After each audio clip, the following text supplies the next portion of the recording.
10, 9, 8, 7, 6, 5, 4, 3, 2, 1.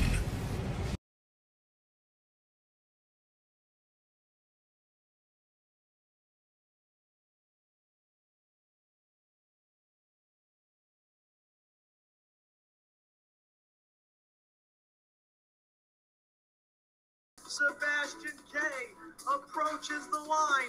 Guccio is coming late, and as they hit the wire, it's too close to call. Now here's North American Harness update on SRN1. It's the beginning of the end. It's the start of the finale. It's the midpoint of the ongoing sequence that will lead to some form of conclusion. All of that and more as the end continues to start. Meanwhile, we have other things to start from the beginning, not at the end. The end of something else is the beginning of something new, that new thing being now. Stay with me, folks. I'm saying all of this not to confuse you, but to sharpen you. You gotta stay quick, stay nimble on your feet, stay thimble on your thermometers. All right, as we've got so much action thrown at you, I have the action right here in my hand, and we are lobbing it straight at your forceps. We got lots of racing to talk about on North Harness America Week. No. On American Action Now. No.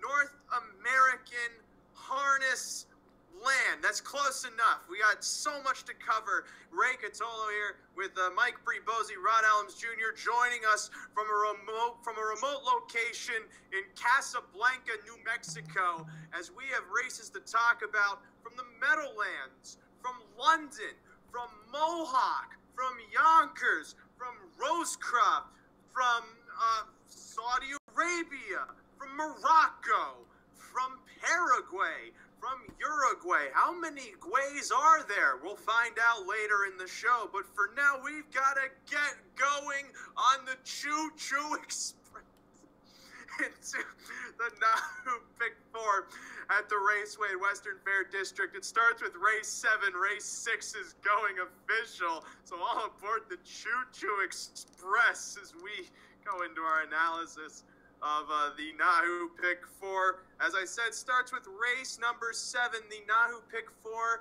I believe I am right, a $5,000 guaranteed pool here at the Raceway Western Fair District. Condition claimers kick off the sequence for $15,000. We have 7 horses going postward. Let's start things off with our resident London expert, Rod Allums, who just copies the numbers our boy Mike Bribosi has. Yeah, that's what I did. That's a clue. This race is pretty chalky to me. Bad way to go. You know, there's 2 horses that have been battling back and forth every single week for the last 2 months. It's been the one Rasmus, who got beat last week, had the rail last time, just got caught late. You know, got a little tired on the off track, went a little too quick, I think, but you know, gets the rail again and should be cutting the fractions once again. And then the 3 Blue Moose, who won last week but got beat 2 weeks ago. He's an off the pace type. He's going to be first over again, so he's going to have to keep that grind going to be able to win again, repeat. You know, chalk. Take the value. If you're going to single one of them, take the value horse. 1-3 for me.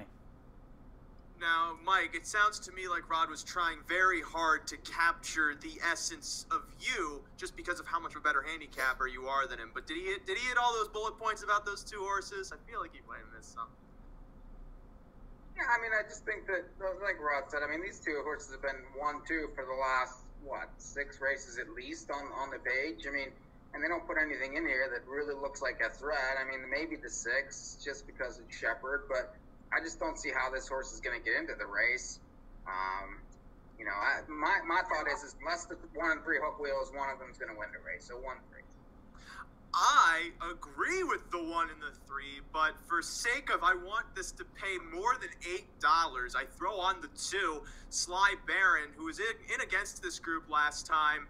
2 weeks ago, I should say, tried to go first over when the tempo was still quick, went first over into a quick pace. As a result, quit out of the mix, went bye-bye Gonzo, and finished 6th in that race. Before that, had 2 starts from off the pace, both of which he finished 3rd, but they were from outside draws. This is the best draw he gets out of those 2 starts. He actually raced well. All he needs to do is just not exert himself when the pace is at its most taxing, and this horse might be able to dodge the IRS. 1, 2, 3. They don't have that in Canada. 1, 2, 3 for me in the first leg of the NAHU Pick 4, and after the first leg, we would go on to the second. It's the 8th race. It comes right after the 7th. Very logical, folks. Got to think with those noggins. $15,000 condition claimers at it again, but these are the fillies and mares this time. It's Gal's night in the 8th, 6 going postward, and Rodney, you take half of them. Yeah, I'm 3 deep here. I stay inside. The 1 Dynasty Sealster has been racing very well lately. Hasn't missed the board in months. This year, 13 out of 13, 1, 2, 3. So, you get the rail here. The horse does have enough speed to be able to cut the fractions if Scott Ray decides to do that. I can't leave off the ticket, but was a little bit flat late last week, so keep that in mind with a short price. The 2 Together We Run went first over last week, got tired late, which, first over 2 weeks in a row is tough on a horse. I expected the horse to get tired off of that trip. Fits well here, should get a pocket ride. If not, I think Colin Kelly leaves in, he might even get the front. So I think it's going to line up 1-2 or 2-1. Must use on both of them. And then the 3 Edam's Payday comes in off a win.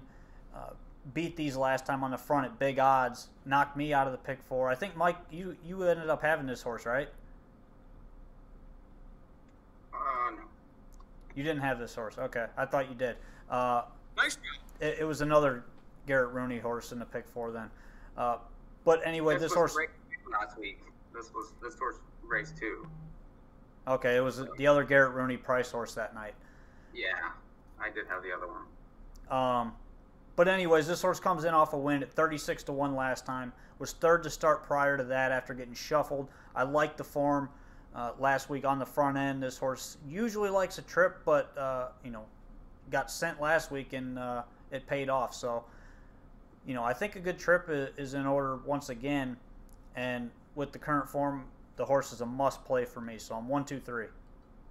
Not to one-up him, Mike, but you went and took more than half. You took the other half, too. Here's my problem with the race. A lot of these horses are racing against each other. The 3 beat him last time at 36-1. So, that makes horses like the 1 and the 2 that were hammered against this horse pretty hard to trust, even though they're inside. If you can't trust the inside 3, then that puts the rest of them in play. A 6-horse race, I think that there are, possibilities, even though some of these outside horses haven't won for a while, the race is extremely wide open. If the 3 can beat these types the last time at 36-1, then these outside horses can get a trip and I think can do some damage. The only really horse I don't like is the 6, but I'm not going to use 5 out of 6, all for me. Well, the difference between that race where Edam's Payday upset and this race is that Dynasty Sealster is most likely going to try and set the pace. If she does set the pace, then it's her race to lose at that point. Sure, the 3 might show some speed to try and maybe get the top, but Dynasty Sealster gets the rail after having raced from posts 5, 8, 3, 4, 6, some of which aren't necessarily bad posts, but most place her farther back than she necessarily should race. That is, if she wants to be in the best spot possible for her to win. This time around, because she has the rail, she better and most likely will push off the gate, protect her position, try and set the pace like she did on February 15th, and so long as all that happens, she cruises to victory land. There's one horse I throw on as a possible upsetter, and that's the 5, Edam's Trauma, who could potentially get into the mix if the race gets wacky. And this is where I somewhat agree with you, Mike, is that there is a possibility that maybe there is some heat on the pace. And if there is some heat on the pace, and the 5 is most likely going to be sitting off of it, and you look 3 starts back, this horse was able to close well over this track. And so long as that weird circumstance possibly happens, the 5, I feel like, is the price horse that could get into the mix late. But otherwise, it's Dynasty Steelster's race to lose. So I'm 1-5 in the second leg. Third leg is a bit trickier for me, and for all of us, really. We're pretty deep here. It's another claiming event, $7,000 open claimers, 8 horses going postward this time. Rod once again taking 3. Yep, 3 deep again. Starting with the 1 Duneside Sport. Huge post shift this week from the 7-hole last time to the rail. Nick Stewart stays on. The horse raced very well from off the pace last time. Will be closer tonight. Doesn't have a lot of gate speed, but should get away much closer than what you saw last week. 8th by 10 1/4 at the quarter pole. So that alone makes this horse a play after only getting beat 2 lengths last week. The 3 Big is Better. Last time he raced, he does have speed, so he's going to be leaving with Tyler Borth. I hope Tyler looked at the website like I asked him to. He should put this horse on the lead and let nobody go. This horse is best on the front, and if he makes the front, and I don't care how fast they go, if he hangs everybody, this horse should win the race. You're going to get fair value on him as well. Last time sat the 2-hole, lacked room. I think as long as he gets the front, he's golden. And then the 5 Stonebridge Sting. Great form recently. Hasn't been winning much, but the horse does win. And he should be in line for a good setup. If he leaves, he's likely to get a 2 or 3 hole trip. Just needs to find the right setup here without getting parked a mile with Alfie Carroll. So 1-3-5 for me. Rod, those are some great numbers. Mike, you have some better numbers. Just different numbers. I'm not crazy about the 1 and the 3. I like the horses that are coming. 2 of the horses are coming out of that Spider-Man Hanover race from last time, and there was really no chance that they were winning that race. The 4 Ramus Blue Chip raced well enough, chased that horse around the racetrack, got tired late, got picked off for 3rd, got picked off, by Stonebridge Sting, who kind of had the 8-hole and sucked along. Picked up 2nd. There was no way they were catching the winner in that race, but I like those 2 horses coming out of that race. Both of them finished 1-2 back on March 6th, so I think both of those are in play. I like Carroll getting on the 5, and then the 8 Lumiere is obvious. I'm surprised you didn't use this horse, Rod. It's Shepherd, St. Louis. This horse, just lost a Little Quick, who's much better than these horses as far as I'm concerned. And, this horse just missed the head. He's got an inside draw. He won 8 times last year. I think he needs to be used 4, 5, 8. But he got beat. I don't like the 8 because he got beat by Remus Blue Chip and Buttons 2 and 3 starts back. And Buttons is nothing to write home about. Race, so I'm going to use. I also like the 4 in the race, but I don't like the 8. I just want to get that out there very loudly also. Remus Blue Chip, Mike, you mentioned the reason why this horse is a use was in against Spider-Man Hanover in that last race, was chasing him as he was drawing away, and maybe the horse lost a little bit of confidence into the lane as he just kind of crawled to the wire to get 3rd. His neighbor on the gate, Stonebridge Sting, was the one who circled past him around the final turn to take 2nd. Had to show a little bit more initiative in that stretch drive, so much so that he was able to get past Remus Blue Chip with ease going to the wire, and so Stonebridge Sting is a use for that reason as well. However, to the inside then, I go to Duneside Sport, who gets a decent draw after having some not decent draws in recent starts. Although 2 back going a mile and a 16th from the 2nd tier, he was able to come from off the pace and win. In his start prior, his most recent start then, he had post 7, tried to come from off the pace, and he made up 9 lengths over the course of the mile, but still finished 5th. This time he has the rail, so maybe he's a bit closer. Jesus Christ, it's the year 2019, not 1806. And Dewside Sport this time around from the inside draw might be able to get away closer to the lead like he did back on January 15th. The last time he had the rail. So long as he does that and shows the late kick he has been, he should be involved. Sandy's Candy, I also throw on as, if you toss his last 2 races, he's taken a lot of money against this group in the past and put in some good efforts as well. Some either from close to the pace, some from off the pace. He at least draws well enough that if things do get wacky, and it possibly can, because the 4 and the 5, while they come out of a key race, potentially, I don't necessarily trust them. Sandy's Candy could just be in the right spot at the right time at the right price to maybe pull off an upset. So I'm 1, 2, 4, 5 in the third leg. Final legs, 10th race. So now it's a 22 lifetime trot. Going a mile and 16th. Rodney, you got 4 horses. Yep, 4 deep here. This is my deepest leg of this pick 4. The 1, Ocean View Eunomia, gets the rail here, big post shift. I'll skip that line last time on the sloppy track where he made a break. She made a break. Looked 2 back, big time first over effort. Finished 2nd there, got beat a length. Usually does well on the fast tracks. With the rail, I think Tyler Borth gets away close. Might end up first over, but I think this horse can grind it out and outclose just about anything in here as long as the horse is on gate. The 2, PC Glide Line for Clements, has been sharp since coming back off the layoff. A must-use after that first over effort last time, just getting beat to Avatar Sealster. The 4, Possible Credit. Another one last week, just kind of sat there, but you get a driver change to Rob Shepard from Lauren House. I like to win 2 back on the front end. This horse probably isn't going to be on the lead tonight, but should be able to get a nice trip from this spot as long as he can stay close.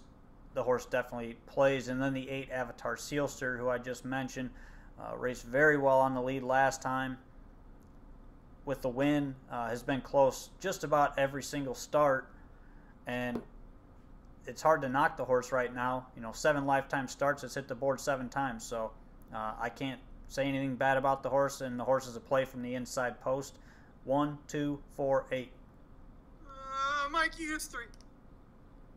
I agree on the 2 and the 4. The 2's third back, Sharp Barn, should get a perfect trip in the race and could end up on the front or in the pocket again. I feel like that this is this horse's time to win. He's the most likely winner for me. The 4 raced very well 2 back, no chance last time. Draws better, and I think could be ignored. I like the driver switch also there. I'm going to skip the 8 just because I think that if the 1 should break, that's going to kill the 8 in the race, and I just don't see how this horse gets to front, especially with Rooney driving. And I'm going to use the 9, H.A. Houston. Raced well last time, really had no chance first up. The 8 got the jump on him that day, but 2 back 1, at 1 to 9. I just feel like that there's value here, and this horse has some back Woodbine lines that aren't necessarily horrible. 2, 4, 9. See, I agree on the 2 and the 4, but the 8, I feel like you're underestimating a little touch. Just because, sure, 8's going to trail the 1. That's the story of the second tier. However, this horse does not necessarily need to get to the front with immediacy. He can take his time getting to the front at the quarter, at the half, hell, even in the last part of the race. He's going to be the favorite, so whatever. But that's the thing. He's going to be the favorite because he's viable. And because he's viable, I got to use that horse. I'm 2, 4, 8 in that last leg, which makes my hickory-dickory ticket go as follows for 20 cents. From the Raceway Western Fair District, the NAHU Pick 4, I'm 1, 2, 3 with 1, 5 with 1, 2, 4, 5. 2, 4, 8, $14.40 for 20 cents. Mike, your ticket.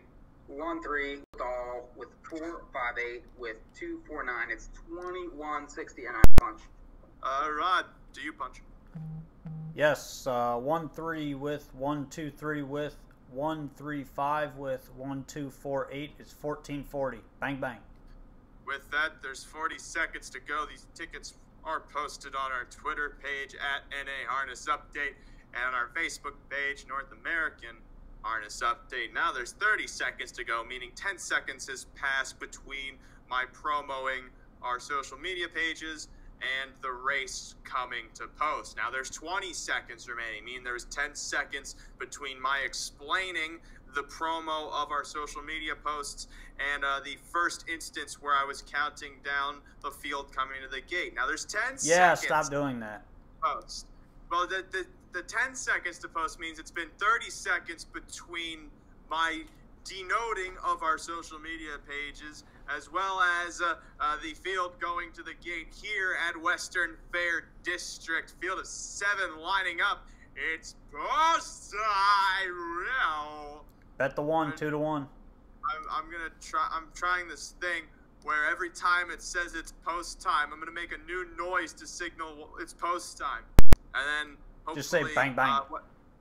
Hopefully Mr. Western, no, I'm more creative than that. Hopefully Mr. Western Fair calls me. He says, "Hello, are you the horn man?" And I go, "Wee-hoo, wee-hoo." This field is in line, Patrick. in behind, at the start, and they're off. Black Vinny blasting from the outside, while Puddin' Pie from in between fires out too. Rasmus to the inside, rolls to the lead around the turn from the inside post, while Sly Baron gets away in the pocket. Puddin' Pie left out to drive from fourth as Black Vinny tucks right behind him. There, then back to Blue Moose. Ahead of Lil Mo, Money and Treasure Rider tipping off the rail from the back of the pack as they march on to the opening quarter. It's Rasmus, the first even money choice, leading to the first quarter with Sly Baron sitting the pocket, Puddin' Pie third, Black Vinny now locked in fourth as Blue Moose begins to roll uncovered into the far turn.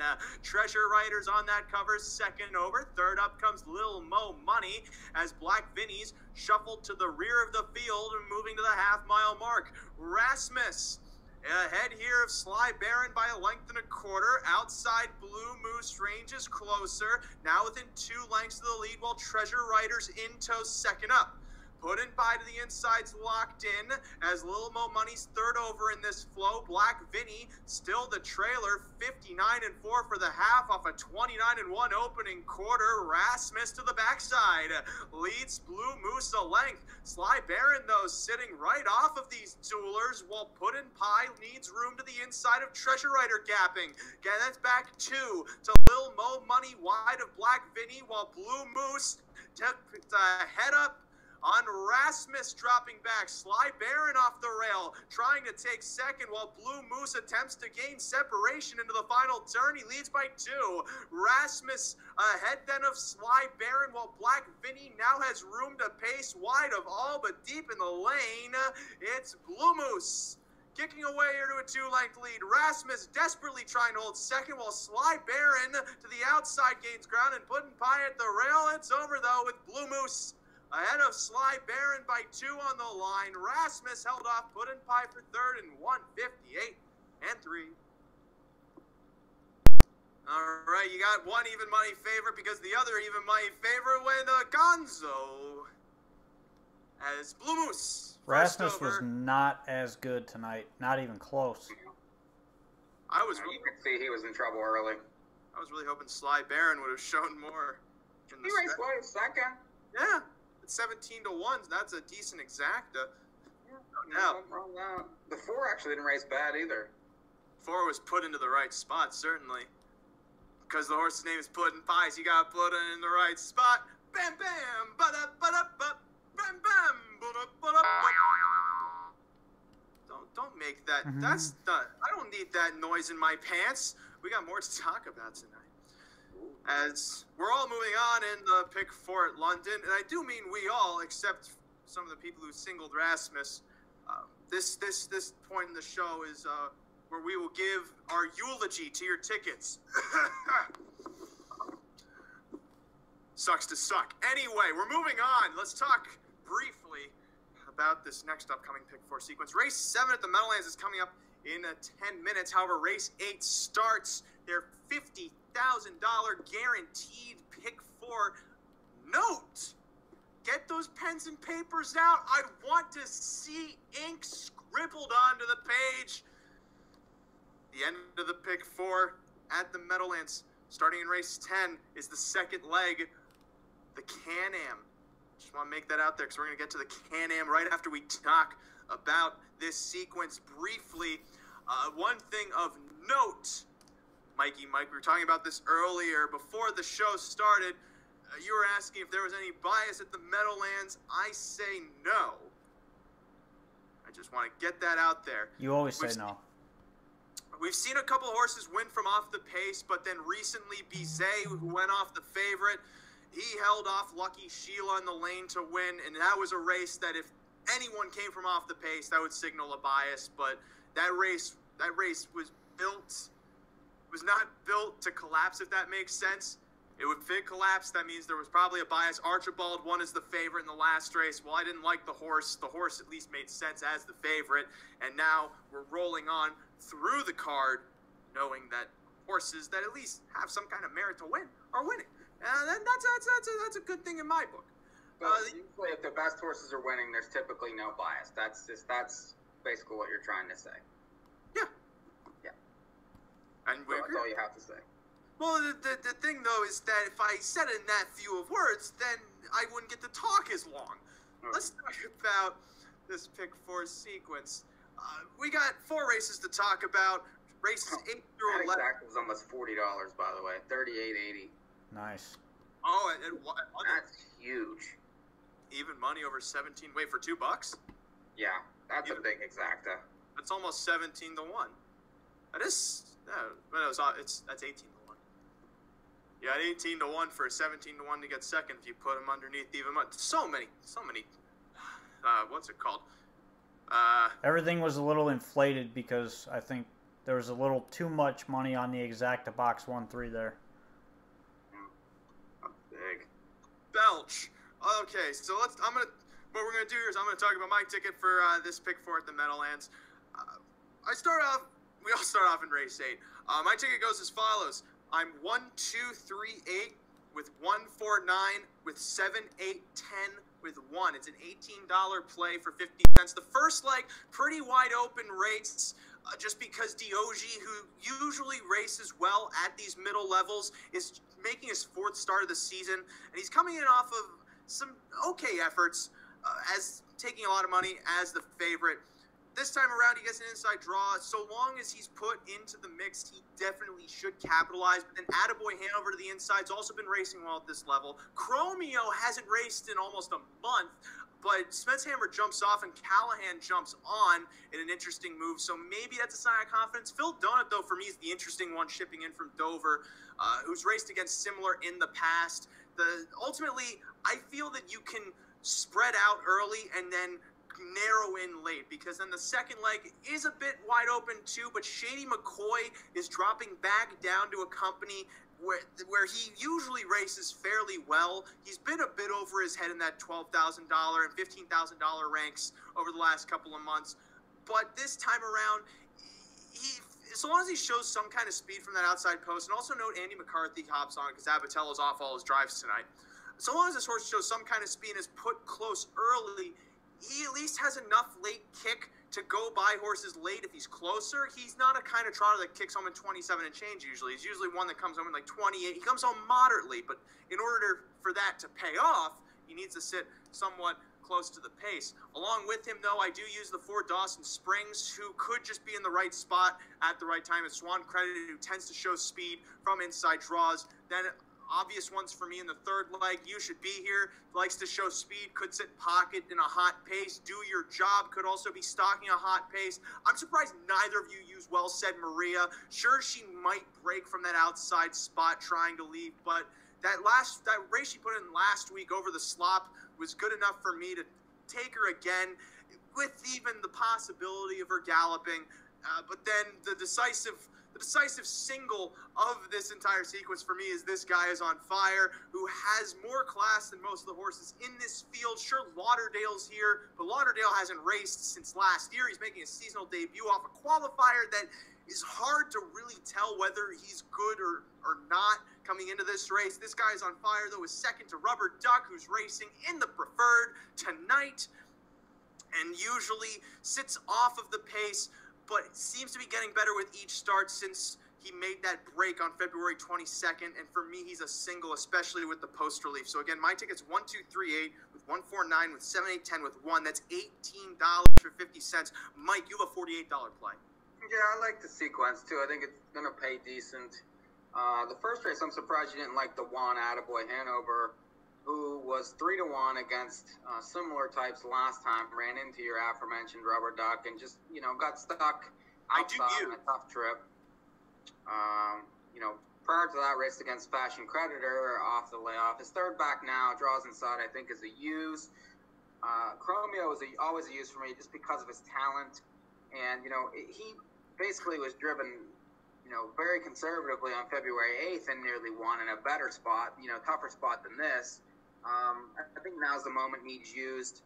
They really had no chance with those outside posts the last couple races. Prior to that, raced good enough. And then the 6, Double L Lindy, this sort comes off a qualifier, but has plenty of back classes, made almost 300,000. Julie Miller usually has them ready to go. I'll use that one. In the second race, I just like 2 horses in there. I think that it's between the 8 and 9. Arrakis has been outside posted and really has had minimal chances for Osceola. I like this spot for this horse and probably should be better if he blasts. And then Shady McCoy's obvious. Getting McCarthy has more class than most of these, and I really think that he's well suited with any kind of trip. The 10th, I think, is wide open. They did scratch the 6, however. So I will replace the 6 on my ticket with the 10 off that last race, but she's extremely difficult to trust with all those breaks. And while she was very good, she was sitting on the bias last time. So I'll use her. The 9 was against it big time, and Rod will, attest to this. He really likes this horse. I do also. Tough post, but had a tough post last week. Still kicked 27-1 against it at almost 115-1. She won't be anywhere close to that tonight. The 7, You Should Be Here is obvious. Lost to West End Maria, but was very close late. Really was never catching that one in there. And then, the 2, Keystone Nikki, another one against the bias last time. So I'll try that one. And then the last race, I'm not crazy about the inside ones. I'll use Lauderdale off the qualifier, just, off, some of the back class. And he has raced this year, Ray. It was in January. He did win off a couple weeks off, and was sharp back then. This is a tough spot, but it's 28% barn. The 6, Hockey Hanover, was racing at upper levels at the Meadows, and, comes off a qualify for Burke, who usually has them ready. And then the 7, Osvaldo Blue Chip. This horse had a tough trip last time, no chance.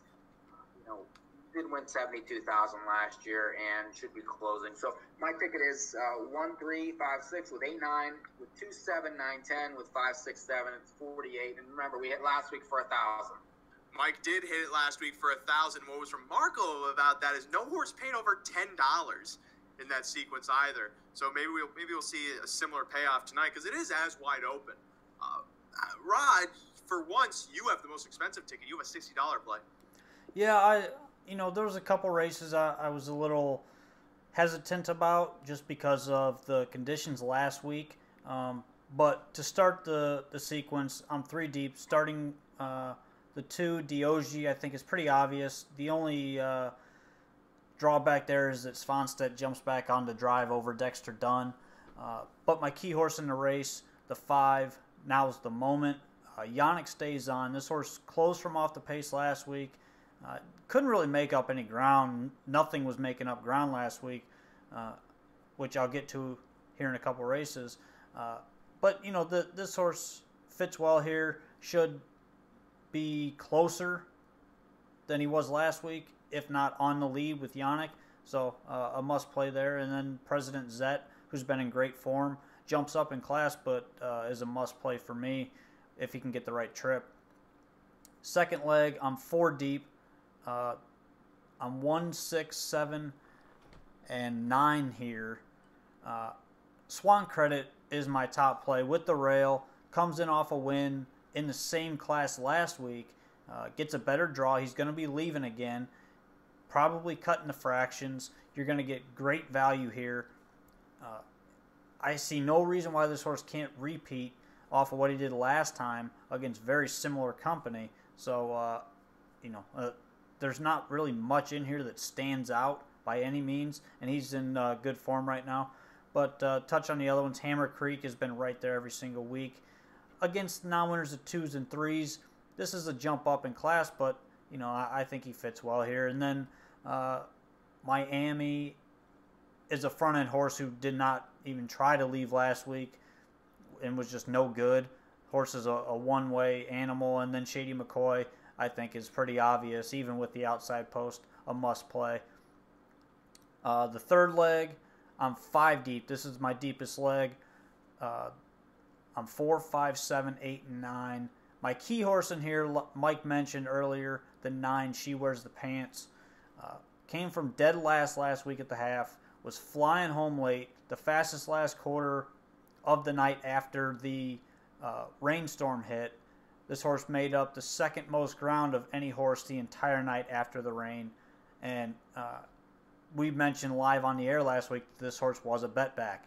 So even from post 9, this horse is still a play, and you're going to get good value. You're not getting those odds again that you saw last week, but nonetheless, still a play and should be used on every single Pick4 ticket. Don't let this horse beat you. And then the last leg, I'm pretty simple. 1-2, Land on Fitz is the only horse that made up more ground last week. Even though Mike says he hung a little bit late, he is the only horse that made up more ground than She Wears the Pants last week after the rain hit, which is a key for me.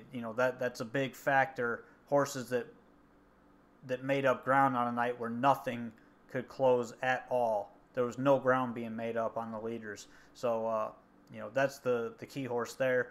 But I'm 1-2 in that race. I think either 1 or 2 can win. They're both going to be close and should be a factor throughout. So that's my ticket, $60. 257 with 1679 with 45789 with 1-2. I do want to note the 7th is going at the Meadowlands. Northern Swift is a giant overlay at 8-1, even though Blush Hanover's dropping in class, and of course it's going to be 4-5 because of it. Northern Swift, though, coming out of the Tearful of Happy and I think Do Your Job race, if I'm not mistaken. However, yes, Tearful of Happy, Do Your Job was 3rd in that race. Back at this level, 8-1, great price there. We're waiting for the 8th race at London to get going. That's the 2nd leg of the Pick4. The first leg of the Pick4 at the Meadowlands goes after the 7th.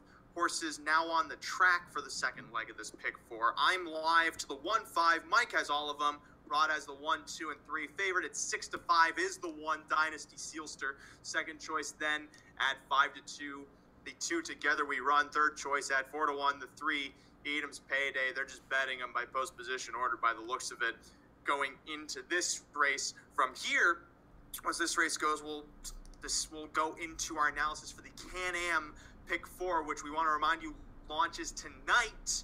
It starts with the 10th race at Woodbine Mohawk Park, then the 10th race at the Meadowlands, the 2nd leg, the 11th at Woodbine Mohawk Park, and the 11th at the Meadowlands. Cross country, quite literally, action this evening. That starts, I believe, at 10:40 is when the first leg is supposed to go at Woodbine Mohawk Park. But we'll go more into that after this race at London that gets ready to line up. Rod here, 6-5 on Dynasty Sealster. No horse over 10-1 on the board. Is there any kind of value for you in this race? I mean, there's a little bit of value here. If you look at the 3, Edam's Payday, 4-1 currently, coming in off that win last time on the front end. The horse, like I mentioned earlier, usually a trip horse, but I like what I'm seeing recently from him, or from her. But are you really going to take 3.5-1 on a horse that just paid $80? Well, this is a different scenario. It's a short field. The horse is showing consistent form now, and it's hard not to back the horse just based on the way she's been racing. I mean, you look 4 starts back, the horse was 2-1 against the exact same field. So why was she 38-1 last time? I'm not real sure. I don't know how this horse paid that much last week. But it was the same. I mean, it's the same field. For me, if I miss the wedding, I'm not going to be there for the funeral. So, can this horse win? Yes, but I think that this horse winning that race makes the others look all that much worse. And now all the odds come crunching together, and really there's no clear favorite in the race. You got 8-5, 9-5, 3-1, and nobody over 15-1 in the race. They have no clue who's going to win. I agree. For a 6-horse field, it's a wide open race. That Dynasty Sealster is going to win, and if not, Edam's Trauma. I think it's pretty straightforward, but well, I will tell you that the 2-horse Together We Run went a big trip last week and just got tired. I mean, this horse has been first over 2 starts in a row and was on the lead to start prior to that. And the only time this horse hasn't hit the board in the last 8 starts was other than last week, was 4 starts ago when she got away last and just sat there and had no chance at all, but closed up nicely.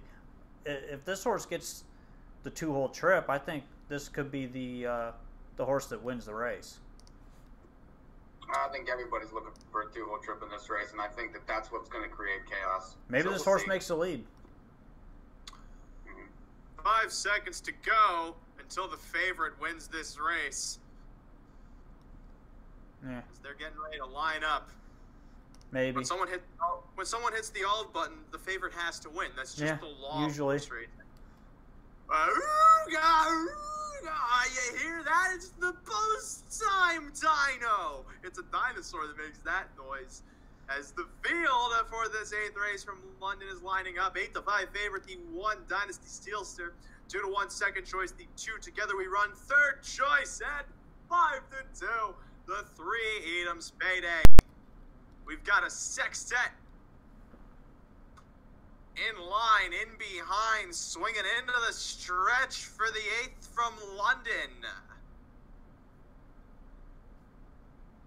Affiliate Mare Pacers are at the start and away with Edam's Payday towards the inside, trying to fire. Dynasty Sealster quicker towards the inside. Together We Run, trying to snag the pocket into the first turn as now they line up in post position order. Dynasty Sealster, the even money favorite, leads the field to the back stretch, a length and 3/4 better than Together We Run, sitting the pocket. Edam's Payday is back in 3rd, while Bryn Baroness paces 4th. Edam's Trauma then sits 5th. Trailing this field, If You Knew Susie, moving to the opening quarter. Dynasty Sealster setting the tempo over Together We Run. Edam's Payday remains 3rd from Bryn Baroness, 4th, circling the far turn first time. No movement towards the outside, leaving Dynasty Sealster to set the tepid tempo to circuit 2. Together We Run stays put in that pocket spot, trying to tighten, while Edam's Payday stays inside 3rd. Bryn Baroness forced first over as Edam's Trauma angled off the rail from the back. Together We Run tried to vacate pocket, but no longer has the room. Bryn Baroness marches uncovered after Dynasty Sealster to the back stretch. Dynasty Sealster, Ray highlines her now, calls upon her, leads a length as Bryn Baroness bears down on her to the outside. Edam's Trauma second over on cover, while Together We Run stuck to the inside.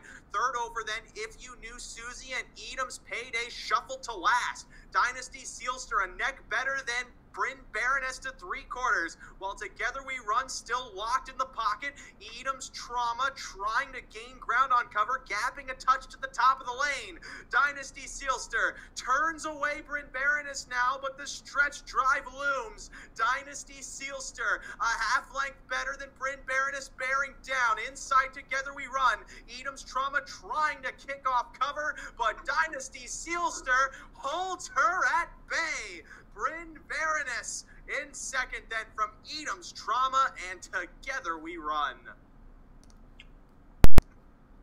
Chalk. Even money favorite Dynasty Sealster takes them wire to wire. Edam's Trauma, I thought, was set up to potentially upset, but did not have a lot in that stretch drive. Did get 3rd. Bryn Baroness, I think, was the real shock of the race to get 2nd, but was in the right place at the right time to do so. Yeah, raced well. Even money over 8-1, over 8-1, Well, over. the race is completely different if the 2 actually moves whenever he's supposed to move. But instead, he sat there like a dope with a lap full, and then look what he got. You know, then that makes the outside that much better. But that changes the race. Go figure. When the all buttons hit, the favorite wins. Yeah, I don't. Whatever. Just stop bringing that bull crap. Mhm. It's just you just want to be irritating. I'm just, Just be quiet. no, because I host the show. That's like saying, hey, Jimmy Fallon's on stage. Let's shoot him. Every time someone hits the home button, the favorite wins. No, it doesn't. Clearly. Battle Royale. Here's the thing. When I bet something and I lose, the first thing I'm doing is calling myself out for being a dope. That's the first thing I do. It's fair game then, as a result, for me. Everything in horse racing that you know and that I know is wrong. That's how I operate. I flounder through the entire process, and I just hope to God something is right, because that's all we do. We bet on predicting for a living. It's a futile game. And so because of that, it's fun. It's fun. And it's funny to an extent when we try to act like we can predict what's unpredictable. But anyway, the Can-Am Pick4 launches tonight. And it starts with race number 10, Woodbine Mohawk Park. For those on track, first things first, I'm impressed you're listening to the show on track. Especially, tell everyone around you to quiet down. That's assuming you're at a track where there's people. If not, still tell them to quiet down just for the fun of it. And you go up to the teller. You ask for the Can-Am Pick4. It's a separate wager. If you're on your ADW, you look for the Can-Am Pick4, where you'd find your racetracks, your Northvilles, your Northlands, not anymore, your Northfields, all the Norths, maybe some Souths, some Easts and Wests also. First Can-Am Pick4 is the 10th race at Woodbine Mohawk Park, and I was worried the moment I made my ticket, because I felt like I would be in a completely different universe than Mike, and that happens later on with the second leg from Mohawk, which would be the third leg in the sequence. This first leg, though, is an hours of 11,000 in the last 5 for filly and mare pacers at Mohawk. We have 1, 2, 10 horses going postward there, and Mike, who is our Mohawk expert over at NAHUpicks.com, takes 4 of them. Yeah, this is a tough race to start. I mean, there's a lot of horses moving up and kind of moving down a little bit. You know, all these horses sort of race against each other almost every week, whether it's numbers of 7,000 or numbers of 16,000. It's typically the same bunch. So I think it's a tough race, and I think that it's a good start to this Pick4, because you probably can get a price. So I'm 4 deep. The 1, Lions River Pride, raced extremely well off the drop, but that wasn't an easy race necessarily. This horse dominated. Prior to that was racing numbers of 16,000 against horses like Brocky, American Sarah. Those are tough horses also. Draws well, should be up in the mix early, and I think needs to be used. The 2, Winsong Magnifique, get Thwa now, inside draw. This horse was racing in preferred, not that long ago, a couple months ago. 1, 2 back easy. Then last time, really, had a tough time, finding room. Still kicked 27. Now moves inside. That 4-1 morning line probably going to be really close to where this horse goes off at. So I think that one's a use. The 5, Request for Parole, dropped to the bottom, but crushed that bunch. Really never gave them a chance. Prior to that was racing at the upper levels and just was racing terribly, to be honest. But she did wake up. And when this horse gets good, she can get really good and brave on the front, tough to pass. 10-1 morning line, I think, is a definite use in the race. And, you're going to get a price on her. I would expect probably 7-8-1 anyway. But if she gets the front, she could be tough. And then the 6 is obvious. Cousin Mary gets a setup. Had no chance the last 2 races. Harris is in the drive. And, those last 2 were really nice closing efforts against these level of horse. I think that with some speed in the race, if they mix it up early, especially if the 5's any good at all, this horse will be lively. It's a 1, 2, 5, 6. Oh, okay, Rod. You have most of those horses. Yeah. But upset alert, Liberty just beat Mississippi State. Whatever that means. Big upset. If you're into basketball. Let me know when the Polar Bears beat the Ice Caps. What are you talking about? Okay. I got to get to my program here. So, leg one. Is he looking at basketball? No, I was fixing something. But yeah, I'm 4 deep here in the front leg. The 1, Lions River Pride, I think is a play from the rail. Is going to get away close with Sylvain. Jumps back up in class, but I think this horse still fits here. This is a level in between where, won the Now-Winners of 7,000 last time, and 2 starts back was in Now-Winners of 16,000, which is a little too tough for her. This is a level I think that suits this horse well. And raced very well in the slop on a track that was allowing 4 seconds last time, so a must use again from the rail. The 2, Windsong Magnifique. I don't really have anything else to add from what Mike said. The horse plays here, and especially with the post shift and Louis Waugh jumping on board. The 4, Outlaw, I'm a Hot Vixen for the Cullens, is an off the pace type, so is going to be a victim of the setup. As long as this horse can get close turning for home, she's got the late kick to be able to beat these late, as long as she can get the setup.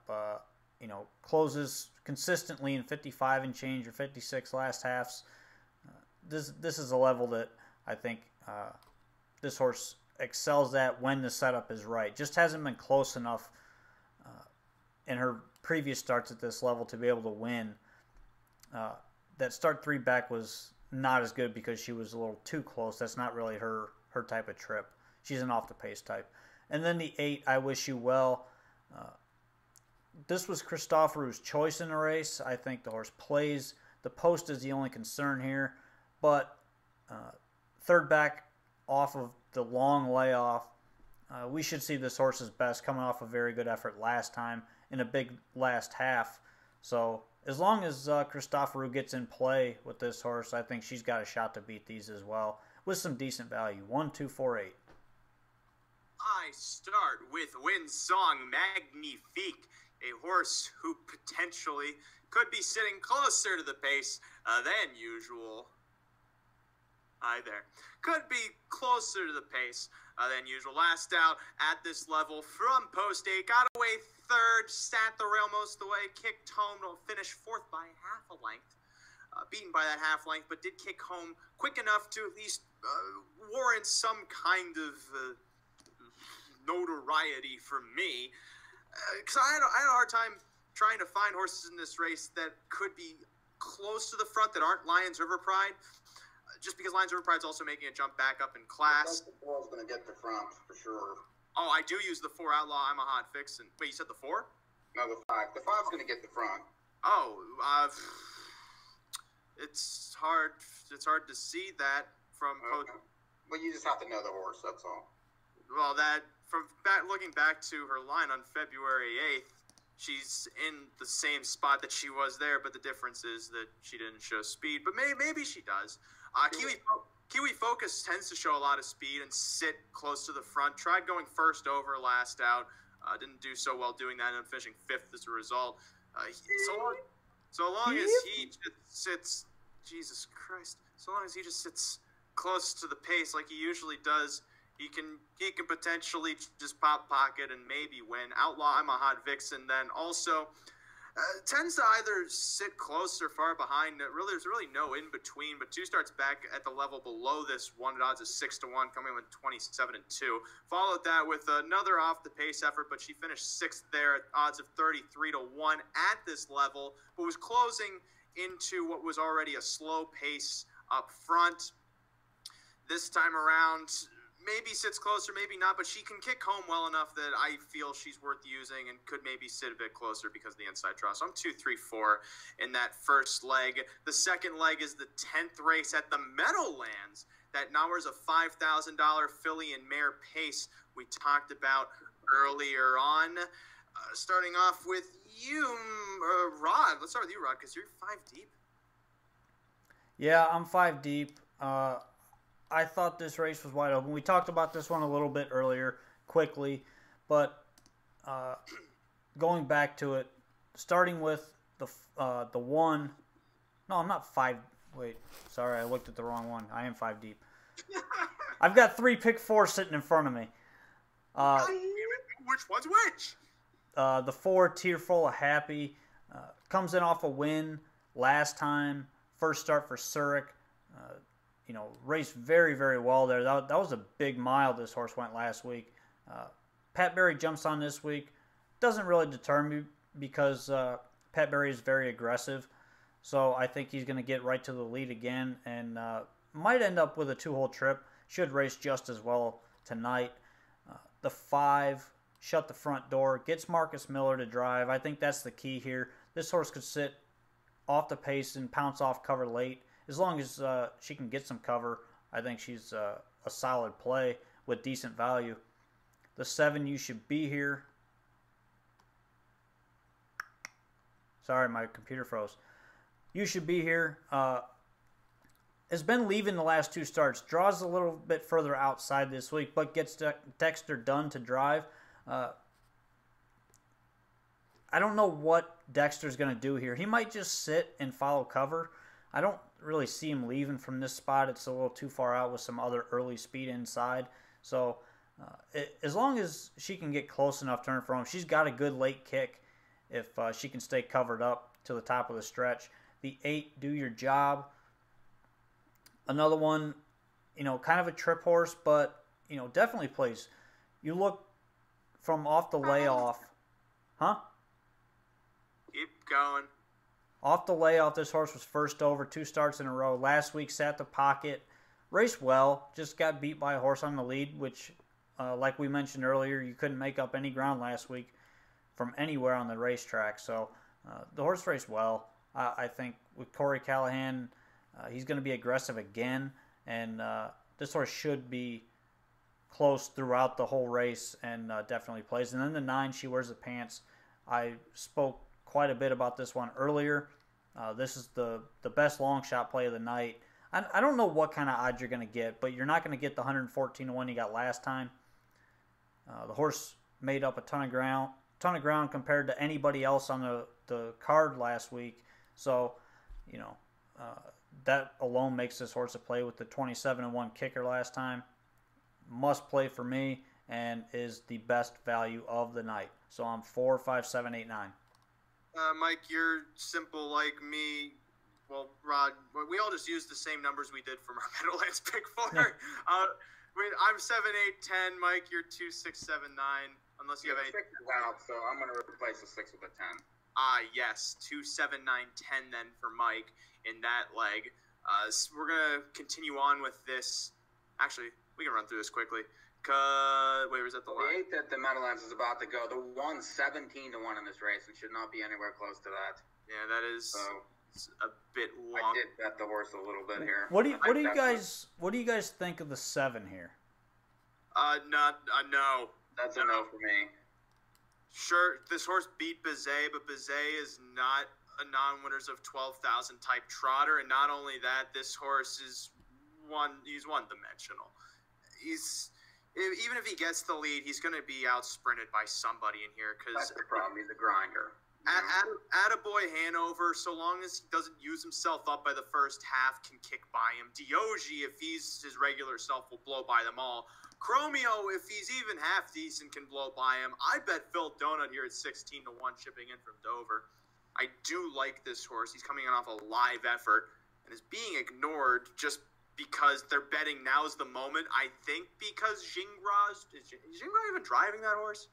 Yeah, I don't hate the 5 in the race, but I love the price on the 1. I mean, that's just, the horse was 3 to 1 last week against these horses. Yeah, I don't blame you. That's a good price as well. And the 2 is always gets overbet for some stupid reason. I mean, this horse has the worst dates. I mean, he could win, but I don't have him at all. I just don't understand why this horse gets bet every time. It's because he's a decent horse. Yeah, but he's always I mean, okay. I get it, but, you know, the horse hasn't been out since February 22nd. He's going to have to pass them all again. I mean, he's not really, you know, I still think he's more like a numbers of 8,500 type, not a numbers of 12,000 type. I don't know. There's just a lot not to like, especially at this price. How many of these horses are numbers of 12,000 type, though? Pierce Wave Hanover's in this. I'd argue Chromio is probably the only one, but they're going. Yeah, the 3 definitely is. That's a great price on him, too. Although he has a dates problem as well. He does, but you know. It's different because of the price. They're going to gate. 8-5 favorite, the 5. Now's the moment. Second choice at 9-5, the 2, Diogi. Horses at 6-1, the 6, Double L, Lindy, and the 7, Presidente Zet.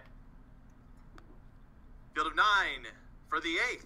First leg of the pick 4 in motion at the start, and they're away and trotting with Pierce Wave Hanover pushing out for position. Now's the moment from the center, leaves out 2. Chromio towards the inside, then floats towards the lead as Attaboy Hanover secures a spot up front early into the first turn. Pierce Wave Hanover swooping up to try and take 4th as Diogi's away 5th to the inside of Presidente Zet, looking for position up close 2. Newcastle then sits 7th out of Double L Lindy, then Phil Donut trails this field to the opening quarter as the favorite. Now's the moment, leads Chromio as he pops pocket to brush to the lead in the 29-3 opening quarter. Chromio's the new leader, clearing to the backstretch.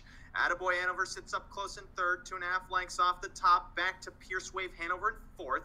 Sitting 5th then, Presidente Zet as Diogi gets underway from 6th for Svenstead, flushes cover from Presidente Zet. He goes first up. Newcastle's 3rd over in that flow. Double L Lindy sticks to the cones as Phil Donut tries to pick up cover from 4th over. Now's the moment. Pulls pocket through a 58 4.5, 29 second quarter. Slow tempo for Chromio into the far turn. Chromio now no longer leads. Now's the moment. Goes right past as Attaboy Hanover's locked inside by Presidente Zet, left uncovered. Dropping back to the inside, Pierce Wave Hanover's Chromio's on a gallop, scattering the backfield now. Now's the moment as a 6th length lead. Coming to the top of the lane. Now's the moment. Leads Attaboy Hanover by 5. In between Presidente Zet, deeper on the track is Diogi with Pierce Wave Hanover to the inside. Attaboy Hanover reeling in. Now's the moment, drifting out, shortening in stride. Inside Pierce Wave Hanover, deeper on the track, Diogi and Phil Donut. Attaboy Hanover clinging Pierce Wave Hanover to the inside with the most trot. Here's DeRue at 63-1. Pierce Wave Hanover gets a neck up on Attaboy Hanover with Now's the Moment to the center of the track 3rd, 157-1. How does the 1 not win from there? Oh my God. The 1 got the exact same setup that he did when he was 15 and 15 on the 1. He's 16 or 19 to 1. I had 2 on the 8, and you were in Plus, a much I had him in the pick 4 too. God, and I was in a 60 to 1 shot. Pierce Wave Hanover 60 to 1, just in the right place at the right time. I don't know if he was just interfered with less than Attaboy Hanover when Chromio went on. The 1 did get interfered with, but he still should finish it from there. He lost a lot more momentum than the God, this is the worst. They're going at London. Oh, okay. The 3rd leg of the pick 4 at London. I mean, I'm going to make money, but good God, that's terrible. Wow, they went right as... Okay, great timing, London. They're midway around the far turn first time. We're going to try and see how this feels lining up. Lumiere on the lead, no longer. Big is better, brushes past. Then comes Ramus Blue Chip up towards the new leader. Big is better. Moving to the half. Duneside Sports 4th. Nate's Bucky then sits 5th. Sandy's Candy into the turn 6th. Then back 7th. We're going to guess, is Stonebridge Sting to the inside of Stern Serve? We are correct. Backside bound now, big is better. Heads Ramus Blue Chip, while Doonside Sports on cover second over. Lumiere's locked in while Nate's Bucky chases the top 4, 3 lengths from the top. Doonside Sport, though, 3 high to 3/4 for Stewart. Doonside Sport swooping past big is better, but Ramus Blue Chip still splits horses, remains in contention a length off the new leader. Lumiere's then to the inside with Nate's Bucky still giving pursuit. 3 across to the lane. Big is better. Re-emerges on the lead as he cuts the corner. But Doonside Sport has momentum. Doonside Sport with Ramus Blue Chip in between, trying to blow by them all. Ramus Blue Chip may have had the nod on Doonside Sport to the outside, and big is better at the rail. That's close. That photo. I don't know who got there. That's close. I have a Because 2 the out of, outside is bad. I think the 4 might have won it, but it's close. I have a 2 out of 3 chance of advancing in the pick 4. Yeah, there. so do I. So it'll be the 4, who I don't have. I don't know how you had the 3. I had the 1 and the 4 in that photo, and then we're gonna go to break right after we see the slow motion right at It's not the 3. at the wire. 3? 4. I don't know. It's gotta be the 4. It might be the 3. It's not the 1. I know That's that. that's as close as you can get. That might be a dead heat. Yeah, I think it's the 3. it could I be. thought it was the 4 live, but I think it's the 3 there. I'm calling the 4. I don't know. It's That's down really the tight. side, though. We can't go to break now until we know who wins. By the way, This freaking Meadowlands. I mean, this is the worst beat. Seriously, it's terrible. Yeah, that's 60 to 1 shot. 4. 4-3. Four's paid 19 to place. unreal. 4-3-1-8 posted at London. Unofficial in that photo. Meanwhile, there's no possible way there's even a consolation in that pick 4. Someone out there has Pierce Way Vanover, even though he was the longest shot on the board. That's the second time the longest shot on the board's won tonight at the Meadows. Yeah. It's been It crazy. only cost me 300 to 1 not winning the race. Plus, I would have been alive in the pick 4. Yuck. Luckily, you live near no bridges. We're going to go to break. When we come back here on North American Harness Update, we'll have the second half of our analysis for the Can-Am Pick 4. We're going to run through the Levy's Plus. We'll have Russ Adams join us to talk Rosecroft Raceway for Sunday. So lots more racing to come as Mike and I advance to the final leg of the Pick 4 at London. If someone out there is alive in the Pick 4 at the Meadowlands, just good luck. We'll continue with our coverage of that. More North American Harness Update coming up after the moon waxes itself.